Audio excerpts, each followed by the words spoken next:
All right, everyone. Tonight we're easing into one of the darkest and most misunderstood corners of medieval life, the grim, dangerous, and deeply unglamorous reality of medieval assassins. Figures who didn't stride through history as elegant legends, but crept through torchlit corridors and filthy alleyways, changing events quietly and usually paying for it with their lives. Because despite what movies suggest, assassination in the Middle Ages was never a chosen profession, but a last resort for people whose lives had collapsed completely, desperate souls like ruined soldiers, failed thieves, escaped prisoners, or peasants so poor and invisible that no one would miss them, while anyone with land, titles, or even a single goat safely stayed on the other side of the table hiring killers instead of becoming one. And when a purse of silver slid across rough wood and a name was whispered, that name almost always belonged to someone powerful, guarded, paranoid, and difficult to reach. Meaning the risk was enormous and the reward rarely worth it because there were no benefits, no safety nets, no praise, no ability to brag, or even tell the truth about how you earned your coins, forcing assassins to live quietly, move constantly, lie endlessly, and hope no one noticed the stains on their clothes or the scars on their hands. And contrary to myth, there were no secret schools, no mentors, no training montages, only trial and error where mistakes meant capture, torture, or execution, with most assassins learning by surviving near-fatal errors, improvising with stolen daggers, ropes, crude poisons that were as dangerous to handle as to use, and whatever could be concealed under a cloak, while payment itself was unreliable since clients often vanished, refused to pay, or arranged for the assassin's death afterward to ensure silence, turning many jobs into traps that ended on gallows or burning stakes, and even success offered no safety, because once the blade struck the city locked down, guards swarmed, rumors spread, and superstition painted assassins as cursed beings, drawing mobs as quickly as soldiers, leaving no room for mistakes, no teams to rely on, no retirement waiting at the end, only years of hiding, changing names, sleeping lightly, and waiting for a knock that could come at any moment, because being a medieval assassin was not power or freedom, but fear without rest, isolation without relief, and a short life lived entirely in the shadows, leaving behind no legacy, no monument, and often not even a remembered name. You would eventually realize that life had narrowed into something small and fragile, that dreams were a liability and hope was a weakness, because wanting things made you careless, and carelessness got you killed. So you stopped imagining a future altogether. You stopped loving deeply, stopped relaxing, stopped laughing louder than a breath, until you existed more like a shadow wearing a human shape, always alert, always half gone, because there was never an ending waiting for a medieval assassin, no final reward, no peaceful closing chapter, just a slow erosion into nothing, drifting from town to town, watching every face, memorizing every exit, until one night you vanished and the world carried on as if you had never existed at all. And maybe that quiet disappearance was the closest thing to mercy the profession ever offered. Because by now it should be obvious that the life of a medieval assassin wasn't mysterious or romantic or powerful. It was brutal, lonely, short, and soaked in paranoia. A job that paid poorly, punished harshly, and ended violently, and you wouldn't survive long in it. Not because you weren't clever, but because you'd enter with the wrong expectations, imagining control, precision, elegance, when the reality was hunger, cold fingers, and constant mistakes waiting to happen. Slipping into a town only to discover your target had moved. The guards were drunk, but aggressive, and the stable boy you bribed had already traded your name for beer, freezing at the wrong moment, striking the wrong person, being recognized by someone who once glimpsed your face near a chapel, and suddenly you weren't invisible anymore. You were the danger everyone was looking for, and when you ran, you learned quickly that medieval streets were unforgiving, thick mud, uneven stone, animals everywhere, chaos at every step, slipping, falling, being caught by a guard who had his own reasons to be angry, and even if you survived that encounter, there was nothing waiting for you afterward except suspicion, isolation, and the knowledge that success didn't lead to peace. only to growing old under a false name in some forgotten village that still feared spirits and curses. And that truth sets the stage for the next story, because history is filled with figures who lived in shadows. But few wielded darkness the way Olympias of Epirus did, a woman who began life not as a feared queen, but as a Molossian princess named Myrtale, born among rugged tribal lands that trace their lineage back to Achilles himself. And whether that heroic bloodline was real or myth hardly mattered, because Olympias was never meant to live quietly, her childhood shaped by ritual, prophecy, and religious ecstasy rather than embroidery and courtly smiles, drawn to omens, serpents, and the wild rites of Dionysian worship where women danced beneath the moon and reached toward the divine through trance. And her faith was not decorative or political, it was intimate, consuming, something she lived rather than practiced. Ancient writers claimed she kept sacred snakes in her chambers and even shared her bed with them, a detail that may have been literal truth or misogynistic slander, but either way it followed her like smoke, elevating her to divine status among supporters and marking her as dangerous among enemies. Because her power did not begin with armies or crowns but with belief, with the quiet terror of being seen as someone touched by forces beyond mortal control. So when Philip II of Macedon arrived at Samothrace for initiation into sacred mysteries, he didn't simply encounter a beautiful young woman. He encountered something unsettling and magnetic, a collision of ambition and prophecy, and their marriage was less a union than an omen, wrapped in stories of lightning, thunderbolts, and dreams of lions sealing wombs, legends that would later serve a purpose. Because from that union came Alexander, and Olympias intended from the moment of his birth to mold him into something greater than a king. Though her marriage itself was far from harmonious, Philip was brilliant, ruthless, and famously unfaithful, accumulating wives as political tools. But Olympias refused to fade into the background, maintaining her own court, her own alliances, and her reputation as a woman who spoke with gods. And when Alexander was born amid stories of fire and divine signs, both parents leaned into the myth, acting as though the child was destined not just to rule Macedon but the world itself. Yet the palace quickly became hostile terrain, especially when Philip married the Macedonian noblewoman Cleopatra Eurydice, whose bloodline threatened Alexander's legitimacy, and Olympias understood immediately that the royal household was not a family, but a battlefield, one where children were weapons and mercy was fatal. So when insults were thrown at a drunken wedding feast questioning Alexander's parentage, Olympias did not retreat. She embraced the myth,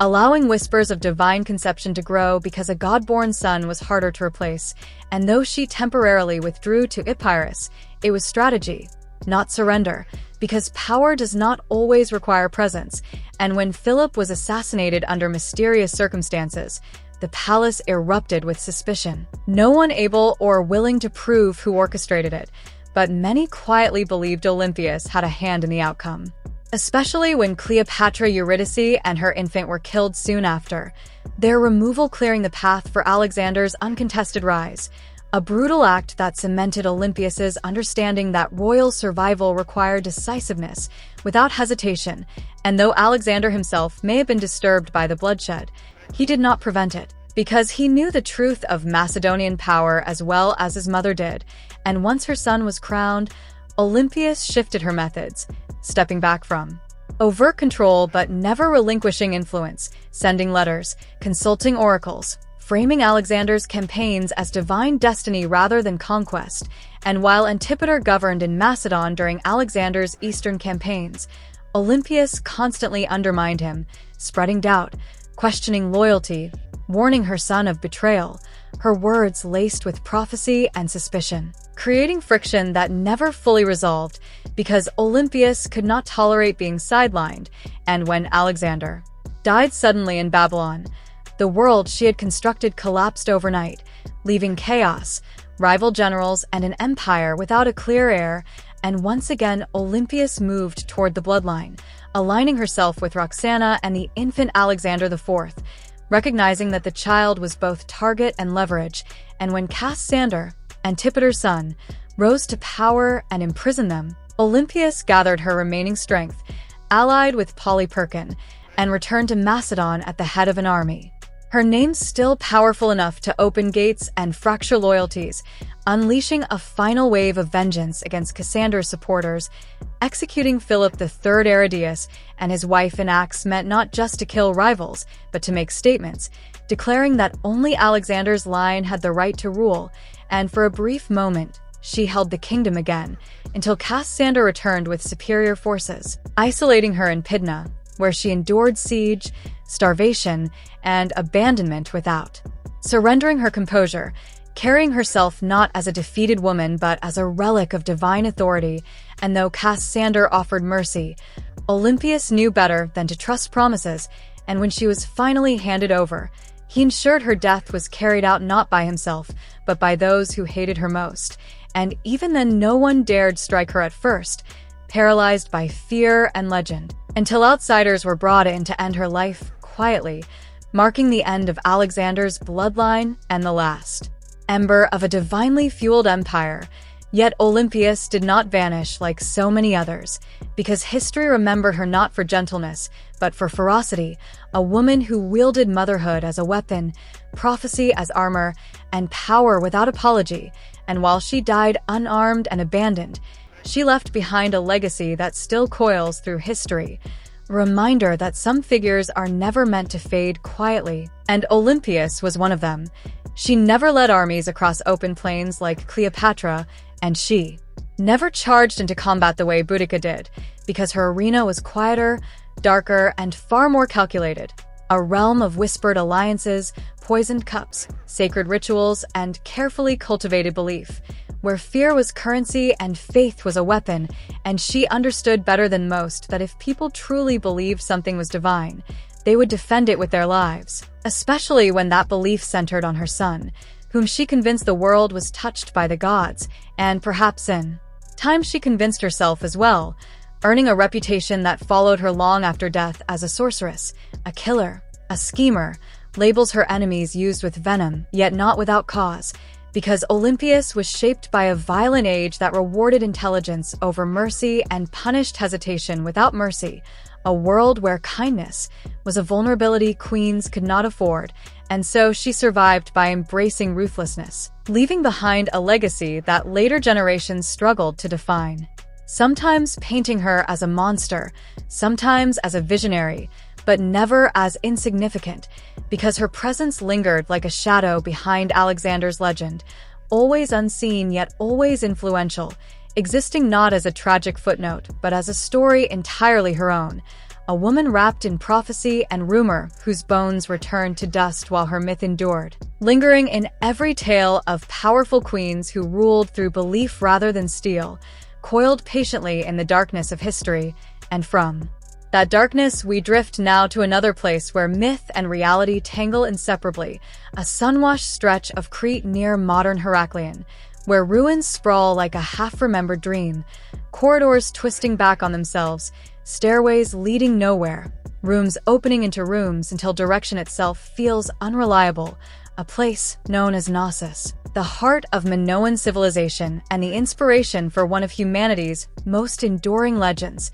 the Labyrinth of the Minotaur. Though before it was myth, it was something very real, a palace unlike any other, first constructed around 1900 BCE and expanded across generations into a vast complex that was not simply a royal residence, but an entire city beneath a single roof, covering roughly 150,000 square feet with over 1,000 spaces including workshops, storage chambers, shrines, living quarters, and ceremonial halls, complete with running water, multi-level apartments, advanced drainage, and even early flushing toilets, an architectural marvel so sophisticated it defies the label of primitive fortress, appearing to modern archaeologists as carefully ordered chaos and to ancient visitors as something bordering on magic, a place that captured the imagination of British archaeologist Arthur Evans in the early 20th century, who excavated the site and became convinced that Knossos was the historical root of the labyrinth myth. Its confusing layout, symbolic architecture, and overwhelming presence of bull imagery pointing towards something deeper than coincidence, leading Evans to name the civilization itself after the legendary King Minos, binding myth and archaeology together whether Minos ever lived or not. Yet for all the legend, no literal underground maze has ever been discovered, no prison chambers or monstrous remains, only a palace designed in layers and loops that seems deliberately disorienting. Where the deeper one ventures, the more the boundary between history and story dissolves, raising the unsettling question of whether the Minotaur was born from these walls, or whether the palace itself became the monster, a structure so complex it inspired fear and fascination in equal measure, a question that still lingers because the myth is as inseparable from Gnosis as the stone itself, telling of a bull-headed creature imprisoned in a maze so intricate none could escape, save Theseus aided by Ariadne's thread. A story rooted in older memories of power and dominance, where King Minos demanded human tribute from Athens, symbolizing subjugation to a wealthy and mysterious island power, a reflection of how mainland Greeks viewed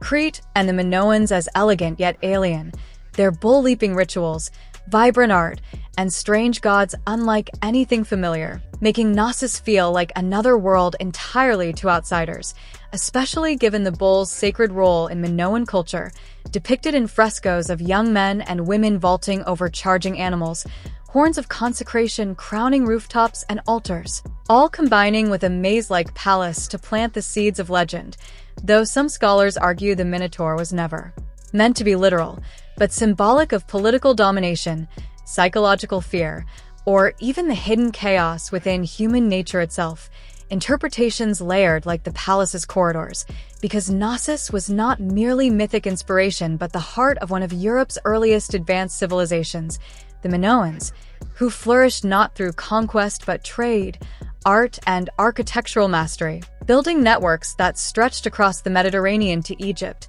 the Levant, Mesopotamia, and beyond, exporting pottery, saffron, bronze, and luxury goods, choosing relationships over armies, a contrast sharply reflected in their art which celebrated nature, movement, animals, and ritual rather than war, portraying dolphins, dancers, and powerful goddesses, often holding snakes, symbols of fertility and renewal, with Gnosis itself standing not as a fortified stronghold, but as a sprawling complex in a fertile valley without massive defensive walls, suggesting confidence born of influence rather than fear. Yet despite their sophistication, the Minoans left behind no readable written records, their script linear A remaining undeciphered, leaving us unable to hear their voices directly, to know their names, prayers, or beliefs, forcing us to read their civilization through ruins, imagery, and echoes preserved later in Greek myth, and walking through Gnosis today reinforces that sense of mystery as rooms flow into corridors, staircases vanish into shadow or emerge suddenly into light. Filled courtyards, light wells pierce the structure, and nothing follows a straight line, a design that feels intentional, intelligent, and alive, with advanced ventilation systems cooling rooms naturally, rainwater channeled through clay pipes, and ceremonial spaces like the so-called throne room adorned with griffins whose true purpose remains unknown, while frescoes burst with color showing dolphins swimming above bathtubs, elegantly dressed women, and acrobats frozen mid-leap.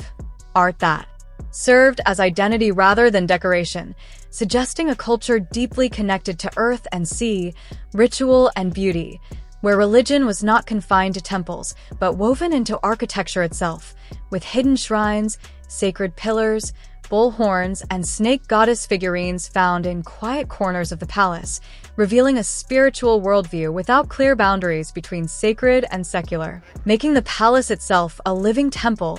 a ritual machine designed to connect humanity with the divine. Until suddenly, around 1400 BCE, it all fell silent. The frescoes left to fade, the rituals abandoned, and the Minoan civilization slipped into disappearance, possibly weakened by natural disaster like the catastrophic eruption of Thera,